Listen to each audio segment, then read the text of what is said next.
A veces el problema de una empresa no aparece solo cuando algo explota. A veces se mete cuando todo parece bastante normal. El día a día avanza, no hay una crisis evidente y desde afuera da la impresión de que está todo bastante bien.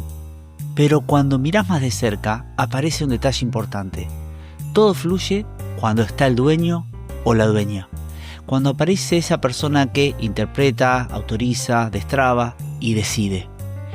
Si la empresa funciona solo cuando está esa persona, ¿está funcionando de verdad?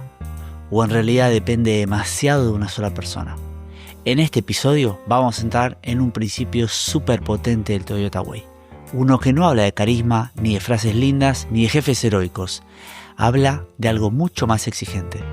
El principio 9 del Toyota Way dice así: desarrollar líderes que comprendan profundamente el trabajo, vivan la filosofía y la enseñen a otros. Dicho en idioma pyme. Dejar de ser el único que sabe, dejar de concentrar todo el criterio y empezar a construir una empresa donde otros también puedan pensar y decidir mejor. Porque si tu empresa depende demasiado de vos, quizás no te falta compromiso, quizás te falta sistema. Gracias por elegir Zen y Productivos. Soy Gus Jürgel y estás en la temporada 2 de nuestro podcast. Orden, foco y decisión en tu pyme. Esta temporada es una invitación a ordenar tu empresa y recuperar claridad, a decidir mejor sin correr todo el día. Vamos a analizar métodos y herramientas que funcionaron en grandes organizaciones y llevarlos al día a día real de la pyme. ¿Estamos listos? Sean todos bienvenidos. En el episodio anterior hablamos de tecnología. Me encanta. De esa tentación tan actual de creer que una herramienta nueva va a ordenar una empresa que todavía no piensa claro. Y si la tecnología tiene que estar al servicio de las personas y de los procesos, entonces aparece una pregunta inevitable. ¿Quién forma ese criterio? ¿Quién lo sostiene? ¿Y quién lo transmite cuando el dueño no está? El líder que Toyota propone. Hay algo que se ve mucho en las pymes, aunque no siempre se diga en voz alta. El dueño sale una mañana del negocio o de la empresa. No es que se va una semana entera, tampoco son vacaciones. Sale un par de horas por la mañana. Y en ese rato empiezan los mensajes, las consultas, los pedidos de autorización, las dudas que en teoría el equipo debería poder resolver. Aparece un cliente que pide una excepción, un proveedor que espera una respuesta y una decisión que nadie termina de tomar. Y entonces aparece esa frase que parece inocente, pero dice muchísimo. Esperemos a que vuelva. Esperemos a que vuelva él, esperemos a que vuelva ella, el jefe o que decida la dueña. Y eso, que a veces se vive como una prueba de importancia, en realidad puede ser una señal de fragilidad.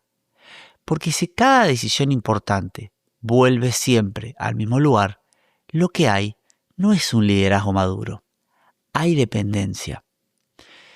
Por eso en este episodio entra un punto central del Toyota Way, el principio número 9.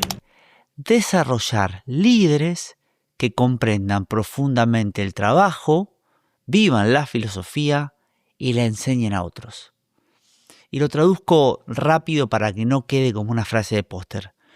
Un líder de verdad no es solo el que resuelve, es el que entiende cómo funciona el trabajo real, encarna una forma de hacer las cosas y logra que otros también aprendan a sostenerla. Hoy vamos a hablar de eso, de ese dueño imprescindible, del jefe que resuelve todo pero no forma a nadie, y el tipo de liderazgo que una pyme necesita para crecer sin quedar cada vez más colgada de una sola persona. A mí todo este tema me toca de cerca por algo bastante personal. Mi papá y mi mamá eran comerciantes cuando yo era chico y tenían como una sensibilidad especial para entrar a un negocio y solo al entrar darse cuenta enseguida si el dueño o la dueña estaba o no presente. Y hoy me pasa lo mismo. Entro a un negocio, consciente o inconscientemente, Y muchas veces se nota este detalle. Cuando está el dueño, hay otro tipo de atención. También aparece otra presencia y sobre todo otro criterio en juego. En muchas pymes, la palabra liderazgo está bastante deformada. Se llama líder a aquella persona que está en todo. También quizás al que mete un poco de presión, al que resuelve más rápido que los demás, a veces hasta aquella persona que está corrigiendo cada detalle y muchas veces al que tiene la capacidad o la que tiene la capacidad de responder a cualquier hora, como si el agotamiento fuera una virtud del management. Pero Toyota propone otra cosa. No alcanza con ocupar un cargo. Tener experiencia tampoco es completamente suficiente. Haber fundado la empresa, incluso eso, tampoco es suficiente para Toyota. Y solo el hecho de saber mucho algún tema tampoco resuelve el punto. El principio 9 dice algo más exigente: formar líderes, comprender el trabajo, vivir la filosofía y tener la capacidad de enseñarle a otros. Y esto tiene 3 partes y las 3 son bien relevantes y la verdad súper copadas. Primero, comprender profundamente el trabajo. No un relato de cómo supuestamente funciona, tampoco la versión linda de lo que se habla en las reuniones, y no alcanza con una idea teórica de cómo debería ser. El trabajo real, ¿dónde se traba? ¿Qué cosas se repiten? ¿Qué genera errores? ¿Qué le confunde al equipo? ¿En qué parte del proceso aparece una dependencia excesiva de una persona? ¿Qué señales anticipan un problema antes de que explote? Un líder que no conoce el trabajo real, puede tener muy buenas intenciones, pero termina dirigiendo desde una versión imaginaria de la empresa. Y esto puede salir caro. Segundo, vivir la filosofía. Acá también hay una diferencia muy grande entre decir y hacer. Una cosa es afirmar que en tu empresa valoran el orden, el respeto, la mejora continua, la autonomía. Pero otra muy distinta es comportarse de una manera coherente con eso. Podés hablar de autonomía, pero si vos como dueño estás revisando todo al más mínimo detalle, eso no se sostiene. Podés decir que valorás el orden, pero si cambiás prioridades todo el tiempo o cambiás procesos, eso tampoco se sostiene. Y si además hablas de aprendizaje, pero cada error se castiga y se apunta y se encuentran culpables, ya la contradicción es total. La filosofía real de una empresa no está en un documento, está en el comportamiento de sus líderes, en cómo reaccionan, en lo que toleran, lo que corrigen, lo que apuran y en lo que enseñan. Y ahí lo uno con el tercer pilar de este principio, que es enseñarla a todos. Habla de la filosofía. Y acá está el corazón realmente del principio. Porque muchas pymes tienen dueños muy capaces, gente con muchísimo oficio, con intuición, incluso con años de experiencia, y con una rapidez notable para detectar problemas, oportunidades o riesgos. Pero el problema no es que sepan mucho. El problema aparece cuando todo ese saber queda encerrado en una sola persona. Cuando nunca se traduce en criterios compartidos. Cuando el equipo recibe decisiones, pero no aprende a pensar mejor. Entonces, en este caso, la empresa funciona, sí, pero funciona dependiendo de una sola fuente de interpretación. Y eso no escala bien, no permite que la empresa se multiplique. Y sobre todo, esto no forma líderes. Termina armando un equipo que consulta todo, un equipo que espera las decisiones en manos de otro, un equipo que se vuelve demasiado prudente simplemente para no equivocarse, pero no es un equipo con liderazgo. Toyota no piensa en liderazgo como un brillo individual. Lo piensa como responsabilidad de formación. Y acá hay una distinción importante y maravillosa. Resolver no es lo mismo que liderar. Podés ser rapidísimo resolviendo, podés tener una intuición excelente, apagar incendios mejor que nadie y aún así no estar formando a nadie. Este episodio es presentado por Pensá Distinto, Hacé Más con ChatGPT para pymes. El curso de inteligencia artificial pensado para dueños de pymes que quieren ordenar, decidir mejor y usar ChatGPT como un aliado estratégico de verdad. Más acerca de nuestro sponsor en el episodio. Un caso real de liderazgo pyme. Y acá aparece algo que nosotros vimos muy claro en una consultoría con gestión productiva. Era una empresa de internet muy desarrollada, con una clientela grande, rentable y técnicamente muy sólida. No era una empresa en crisis. De hecho, funcionaba muy bien, pero tenía un problema muy típico de aquellas pymes que crecieron.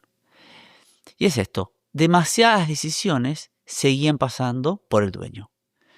Vamos a cambiarle los nombres a este ejemplo para que nadie se sienta aludido porque, como siempre te cuento, los casos son reales.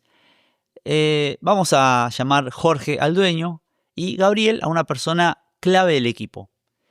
Gabriel trabajaba en la empresa prácticamente desde el inicio, hacía más de 10 años. Era alguien de muchísima confianza con el dueño, conocía muy bien el trabajo, conocía la lógica del negocio y también entendía la filosofía de la empresa porque había sido parte de su construcción desde el inicio.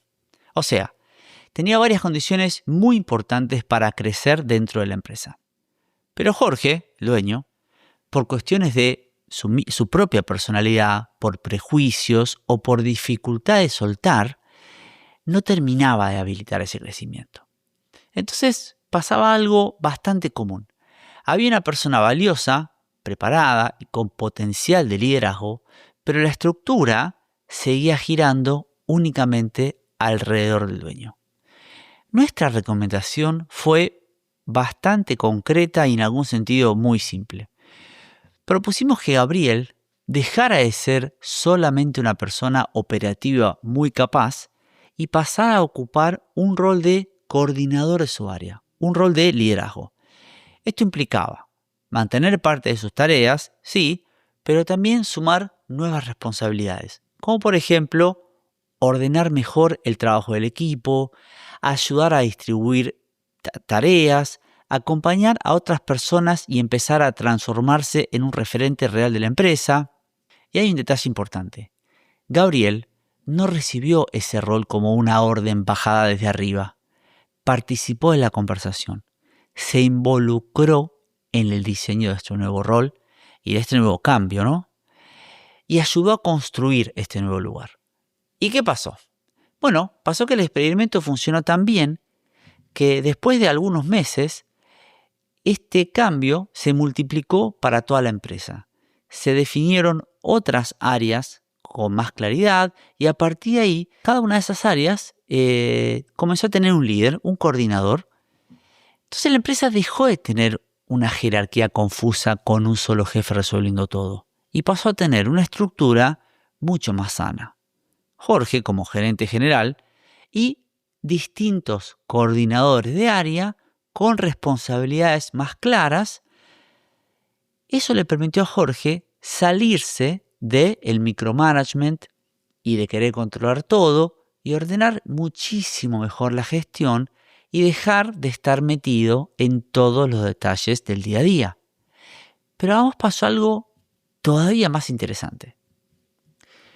Estos coordinadores no solo ayudaron a organizar tareas, también se transformaron en embajadores de la cultura de la empresa. Empezaron a transmitir criterios, a defender valores y a sostener una manera de trabajar que antes vivía únicamente concentrada en el dueño. Y en este ejemplo se ve muy bien el principio 9 del Toyota Way en acción.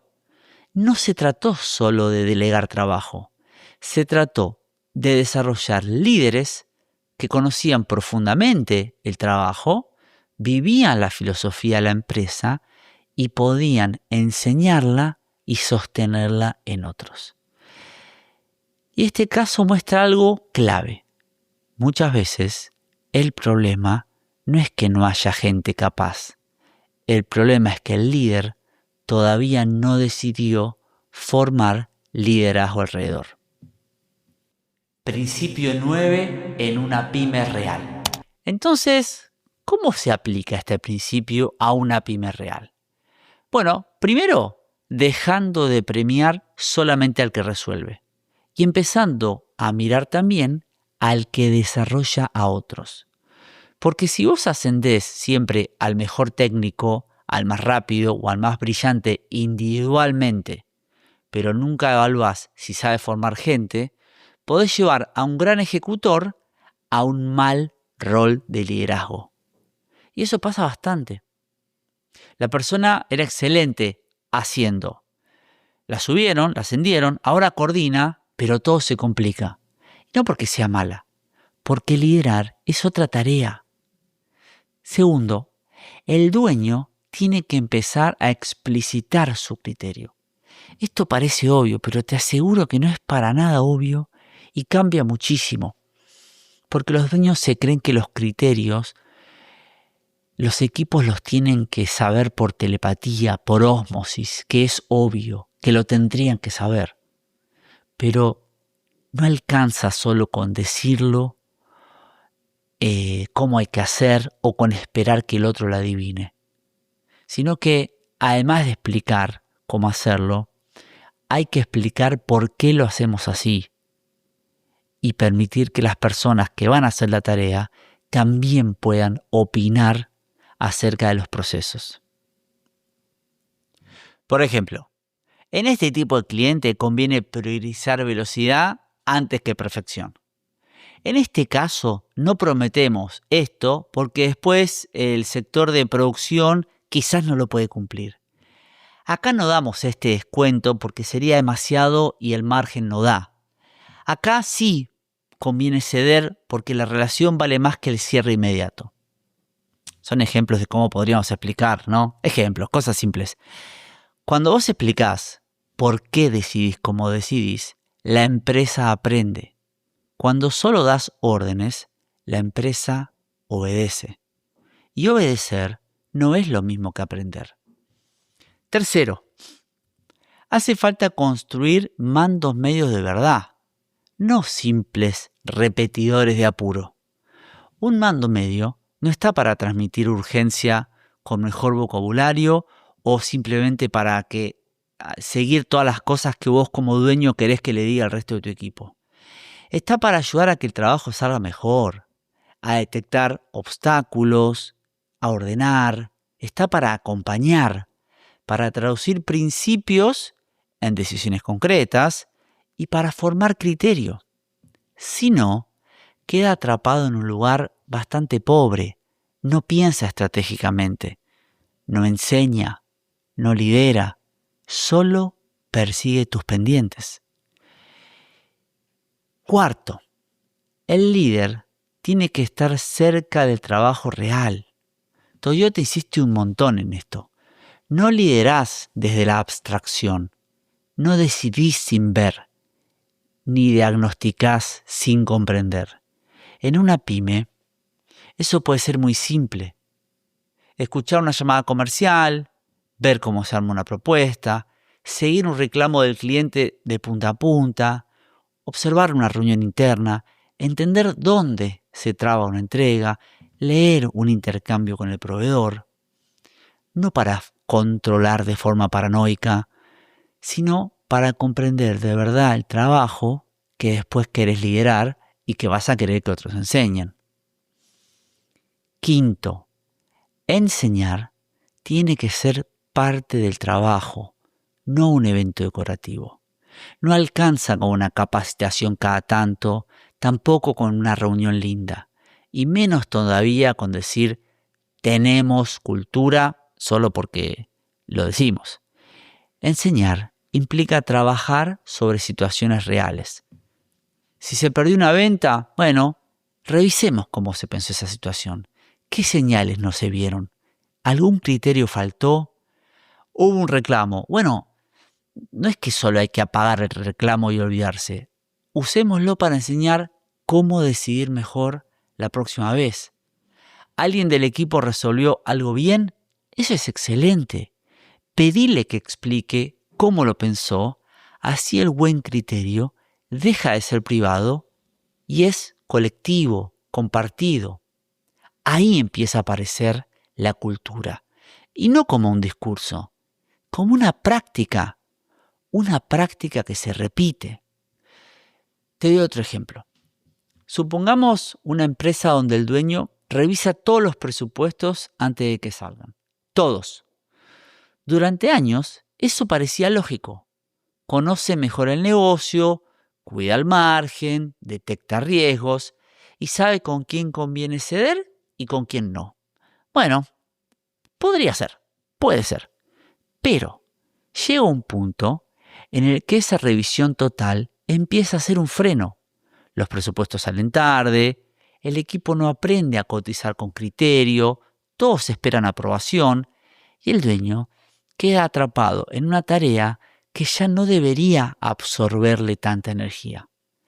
Aplicar bien el principio 9 ahí no sería soltar todo de golpe. Eso no sería delegar, eso es desaparecer. Aplicarlo bien sería identificar qué criterios usa hoy el dueño para revisar: margen, tipo de cliente, urgencia, forma de pago, riesgo. Luego enseñarlos, bajarlos a ejemplos y en lo posible documentarlos. En todos los episodios hablamos de esta cuestión de documentar, que es uno de los pilares de la comunicación interna, y revisar juntos todos estos procedimientos durante un tiempo. Corregir, ajustar, escuchar ideas, hacer pruebas. Y recién después, vos como dueño, podés empezar realmente a soltar. Eso es formar líderes. Esto es multiplicar criterio y esto es una forma de construir sistema de trabajo. Y acá aparece una pregunta muy útil para cualquier dueño de pyme. Si mañana faltaras una semana, ¿qué decisiones importantes podrían seguir tomándose razonablemente bien sin vos? No perfectas. Razonablemente bien. Esa pregunta ordena mucho, porque muestra si el liderazgo está formando capacidad o si simplemente está sosteniendo todo con su presencia. ¿Jefes carismáticos? No, el principio 9 de Toyota no habla de jefes carismáticos, habla de otra cosa. Habla de desarrollar líderes que comprendan profundamente el trabajo, vivan la filosofía y la enseñen a otros. Y eso, llevado a tu pyme, a mi pyme, significa algo muy concreto. Dejar de concentrar todo el criterio en una sola cabeza y empezar a construir una manera compartida de pensar y de decidir. Cuando eso no pasa, la empresa se vuelve frágil y termina siendo cansadora de sostener. Cada crecimiento nuevo trae más dependencia, no más madurez. En cambio, cuando sí pasa, aparece otra cosa. Más autonomía, mejores referentes, menos cuello de botella, decisiones más conscientes y sobre todo, una empresa que aprende y evoluciona. Y acá, una acción concreta para esta semana bastante simple. Elegí una decisión que hoy pase únicamente por vos, solo una. Por ejemplo, aprobar presupuestos, autorizar descuentos, resolver cierto tipo de reclamo, atender a cierto cliente. Y pregúntate, ¿qué criterio uso yo para decidir esto? ¿Qué criterio uso yo para decidir esto? Después escribilo, reléelo un par de veces, si podés en voz alta, y una vez que quede claro, explícalo. Compartilo con una persona de tu equipo y revísenlo juntos, con 2 o 3 casos reales, no para delegarlo de golpe, pero para empezar a enseñarlo. Y después me contás. Este episodio es presentado por Pensá Distinto, hacé más con ChatGPT en tu pyme. Una propuesta de formación en inteligencia artificial pensada para dueños de pymes que quieren trabajar con más claridad, foco y criterio. El programa para pymes incluye un módulo inicial para empezar bien desde cero, un módulo avanzado y clases particulares, individuales de ChatGPT y otras herramientas de inteligencia artificial totalmente personalizadas para pymes reales. Si sentís que la tecnología tiene que ayudarte y no complicarte, tenés más info en la descripción del episodio. Nos vemos ahí. 3 claves del episodio. Bueno, y esta parte que me encanta, vamos a repasar las 3 claves del episodio para que te quedes pensando. Primera clave de este episodio. Liderar no es solo resolver, es formar criterios en otros. Segunda clave. Si el criterio vive solo en la cabeza del dueño, la empresa sigue siendo frágil. Tercera clave. Explicar cómo pensás es una forma concreta de construir autonomía y madurez en la pyme. Si llegaste hasta acá, probablemente este episodio no te sonó del todo teórico y, como siempre te digo, seguramente en alguna parte te viste, quizás en el cansancio de tener que estar en todo, tal vez en la dificultad que es formar referentes. A veces es muy desafiante, yo lo veo un montón en pymes, es difícil para los dueños, o quizás en esa sensación de que si vos aflojas un poco, todo tambalea, todo se frena. Y justamente por eso este tema importa tanto, porque una pyme no madura solo cuando factura más. También madura cuando el liderazgo deja de absorber todo y empieza a desarrollar capacidad interior. Gracias por llegar hasta el final. Ordenar una empresa no es solo organizar tareas, es construir un sistema que funcione con claridad y criterio. En esta temporada vamos a aplicar herramientas e ideas concretas para pensar mejor, decidir con más foco y diseñar una empresa más ordenada, más eficiente y más humana. Por favor, seguinos en Spotify para no perderte los próximos episodios. Tomate unos segundos para calificarnos con 5 estrellas y compartí este episodio con algún amigo o grupo de colegas. Nos encontramos en el próximo episodio de Zen y Productivos, temporada 2. Orden, foco y decisión en tu pyme. Un abrazo grande y bendiciones.